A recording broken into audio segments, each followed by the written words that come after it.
Ya, Bismillahirrahmanirrahim. Dikunya, assalamualaikum semuanya. Intinya izin mempresentasikan hari ini. Kami dari kelompok 5 yang berisikan dari saya sendiri Bila Pamungkas, lalu di samping saya ada Vicky Bayu Adi, dan sebelah saya ada dan saya Muhammad David. Oke, kami berempat bergabung dalam kelompok 5 yang membawakan materi ekonomi kreatif gitu.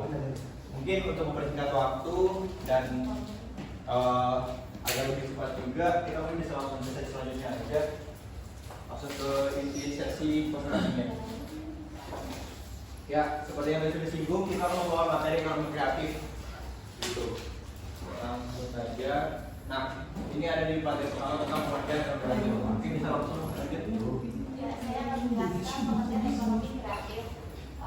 Ekonomi kreatif itu sebuah konsep bidang perekonomian di ekonomi yang baru dengan mengutamakan kreativitas dan informasi. Maksudnya tuh kegiatan produksi atau distribusi barang serta jasa yang melibatkan gagasan atau ide pokok yang faktor utamanya itu dari sumber daya manusia tersebut. Ya, gitu. Terus ini juga cerita baik ya, ada dua singkatan nih. Ada yang memang kita mengutamakan kreativitas, informasi. Informasi mungkin ini maksudnya ke kemajuan teknologi gitu. Karena di era yang sekarang memang kita harus terpaksa untuk beradaptasi sama perkembangan zaman, yaitu perkembangan teknologi. Mungkin begitu. Langsung ke yang selanjutnya. Oh ya, ini di sesi selanjutnya itu ada pembahasan tentang subsektor ekonomi kreatif gitu. Subsektor dari ekonomi kreatif ini sebenarnya banyak, cuman ini adalah 17 subsektor ekonomi memang umum dan memang saat ini sedang booming di Indonesia gitu. Kalau misalnya teman-teman sedikit pernah membaca berita, di situ ada namanya Kemenparekraf gitu, Kementerian Pariwisata dan Ekonomi Kreatif. 17 subsektor inilah yang memang diutamakan oleh Kemenparekraf untuk dimajukan di negara kita gitu. Mungkin kita bahas satu-satu. Yang pertama ada pengembang permainan, kedua arsitektur, ada desain interior, musik, seni rupa, desain produk, fashion, kuliner, lalu juga ada film, animasi dan video, lalu ada juga fotografi, 11 ada desain komunikasi visual, ada televisi dan radio, lalu ada kria, periklanan, seni pertunjukan, penerbitan dan aplikasi. Ini kan subsektornya nih, mungkin bakal lebih jelas nanti mas ada contohnya di sub materi selanjutnya. Nah ini mungkin masuk ke sesi contoh ke kreatif, langsung aja. Baik, di sini ada contoh ekonomi kreatif. Yang pertama itu mengolah jerami. Yang dulu hanya diubah menjadi sekam dengan proses tertentu, kini dapat dikembangkan menjadi pupuk organik. Nah, seperti di contoh-contoh di Jawa Tengah, Jawa Timur yang masih banyak persawahan, biasanya jerami itu hanya jadi sekam. Sekarang para petani-petani itu memiliki inspirasi karena sebuah jerami itu bisa diolah menjadi apa gitu, yang mana jadi produk tambahan untuk mereka. Nah, yang nomor 2 ini ada cekungan atau danau kecil memiliki potensi untuk dikembangkan sebagai tempat wisata. Contohnya lagi ada di daerah saya di Cikampek. Jadi ada sebuah restoran di sebelahnya itu ada danau. Jadi selain pemasukan dari makanan itu, jadi di situ juga di danau itu disediakan wisata untuk kayak bebek ikan indigo ya atau sejenisnya. Begitu. Next. Nah, yang ketiga ada puncak gunung dengan keindahan alamnya bisa dikembangkan menjadi tempat usaha ya. Contohnya di puncak Gunung Bogor ada villa, terus juga di Bandung ada tempat wisata CIC, yang mana di situ ada flying fox atau apa segala macam. Nah, yang keempat ada makanan ya. Makanan merupakan salah satu potensi lokal yang patut dikembangkan. Pasalnya memiliki hal yang unik dan mungkin saja tidak dimiliki oleh daerah lain. Oleh karenanya pengembangan ekonomi kreatif dapat dimulai dari sini. Contohnya saja di Purwakarta ada sate marangi. Iya, di Purwakarta ada sate marangi yang sempat ownernya itu dipanggil oleh Pak Sandiaga Uno sebagai Kemenparekraf. Mungkin selanjutnya dijelaskan oleh semua. Ya, mungkin dapat membayang dikit ya. Sebenarnya contoh-contoh ekonomi kreatif itu banyak. Mungkin bisa diambil dari 17 sektor yang tadi sudah dibahas gitu. Ini 4 contoh yang memang ya memang hype dan memang udah terkenal dan memang teman-teman juga udah paham. Cuman untuk contoh-contoh yang lain pasti saya sendiri pun yakin untuk teman-teman di sini pasti udah tahu lah contoh-contoh ekonomi kreatif sesuai dengan subsektor yang tadi sudah dibahas. Yang selanjutnya ada faktor pendorong ekonomi kreatif. Terdapat 3 faktor pendorong ekonomi kreatif. Yang pertama ada teknologi maju. Teknologi maju, kemajuan teknologi adalah salah satu tumpuan dalam sektor perekonomian kreatif. Kemudahan akses yang dapat kamu ambil dari kemajuan teknologi dapat membantu perekonomian ini semakin maju. Jadi teknologi maju itu menjadi faktor utama faktor pendorong ekonomi kreatif untuk memajukan ekonomi kreatif. Lalu yang kedua ada tenaga kerja. Tenaga kerja menjadi faktor pendorong utama dalam ekonomi kreatif. Hal ini dikarenakan manusia sebagai sumber daya yang menjadi penggerak perekonomian ini. Lalu yang ketiga media sosial. Media sosial merupakan platform yang dapat memperlihatkan berbagai informasi. Selain itu media sosial dapat digunakan dengan berbagai tujuan penggunanya. Jadi media sosial itu digunakan sebagai sarana untuk mengenalkan ekonomi kreatif atau memperiklankan ekonomi kreatif. Coba mungkin ya. Oke, ini ada 3 faktor pendorong paling penting ya dalam proses ekonomi kreatif gitu. Jadi juga teknologi maju, tenaga kerja, dan media sosial. 3 hal ini memang saling berkesinambungan dan saling berkorelasi gitu untuk mendukung adanya ekonomi kreatif. Nah, selanjutnya mungkin manfaat ekonomi kreatif.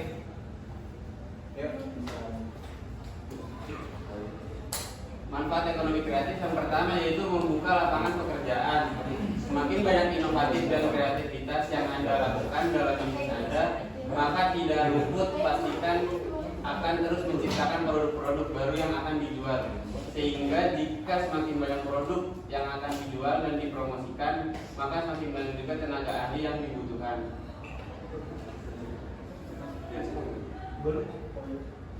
Jadi sektor ekonomi kreatif ini membuka lapangan kerja baru. Orang-orang yang kreatif bisa mempromosikan idenya atau salah satu kreativitasnya untuk memajukan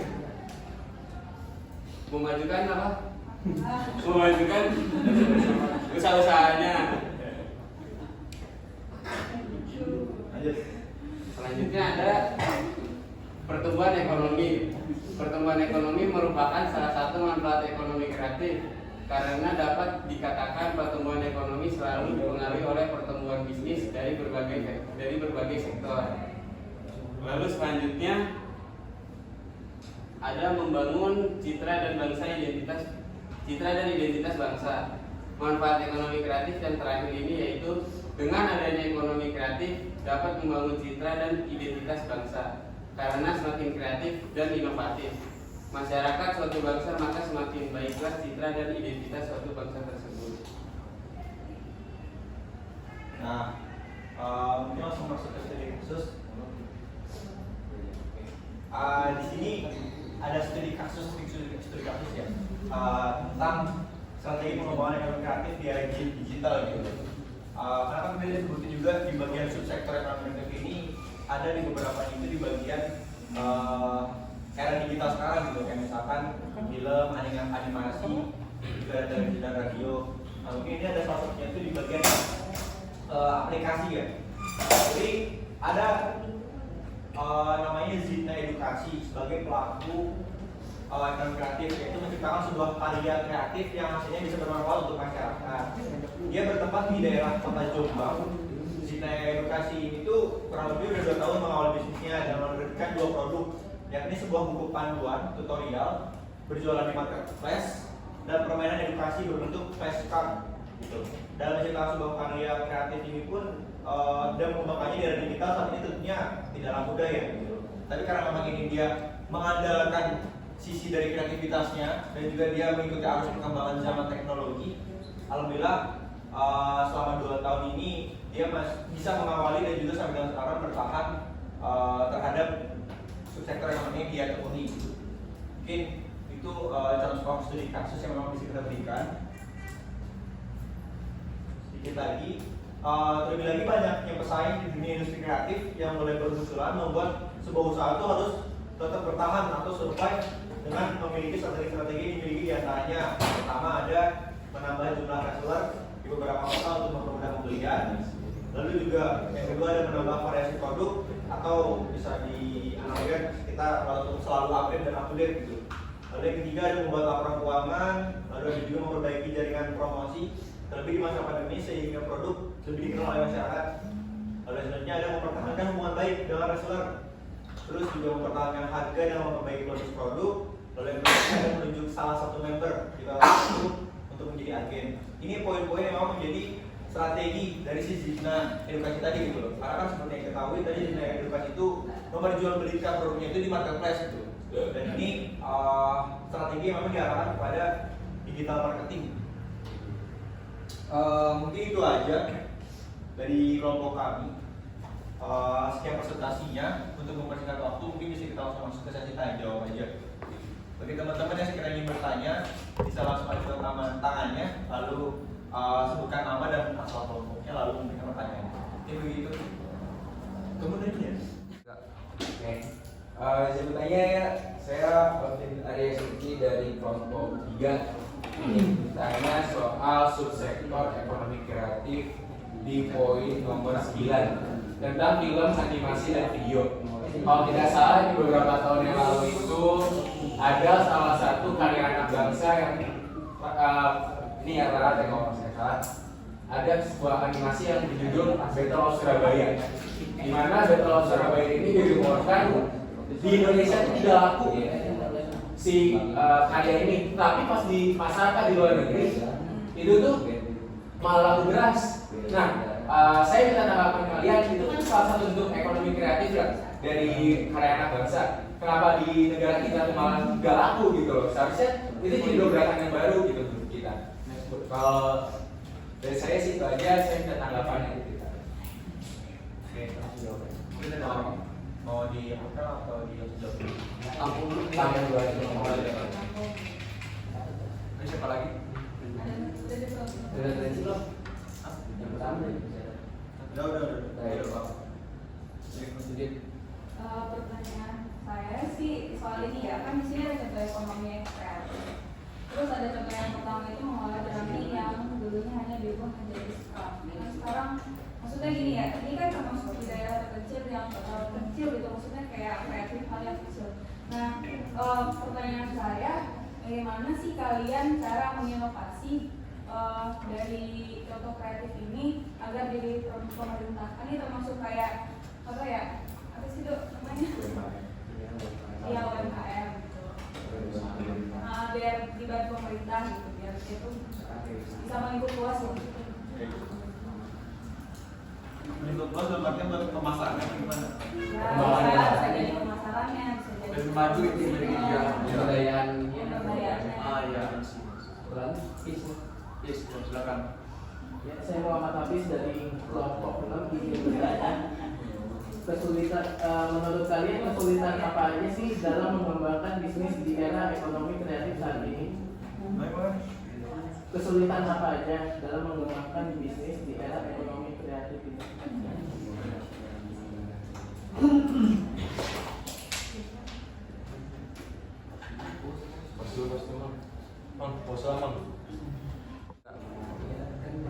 Ya, sebelumnya terima kasih kepada 3 penanya atas 3 pertanyaan yang sudah diberikan kepada kelompok kami. Yang pertama mungkin langsung dijawab aja ya dari pertanyaan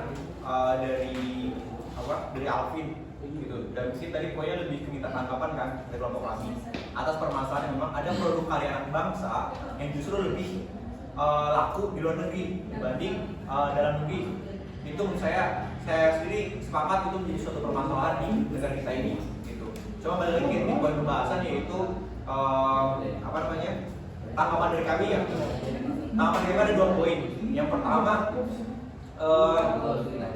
harus kita sadari bahwa dari rakyat-rakyat atau masyarakat yang ada di Indonesia ini masih kurang gitu rasa cinta terhadap karya bangsa sendiri.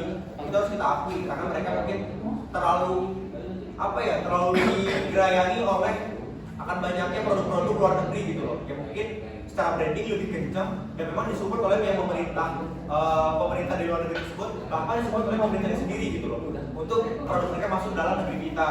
Yang kemudian produk-produk dalam negeri memang dibuat oleh anak bangsa tadi tergerus oleh akan hal tersebut.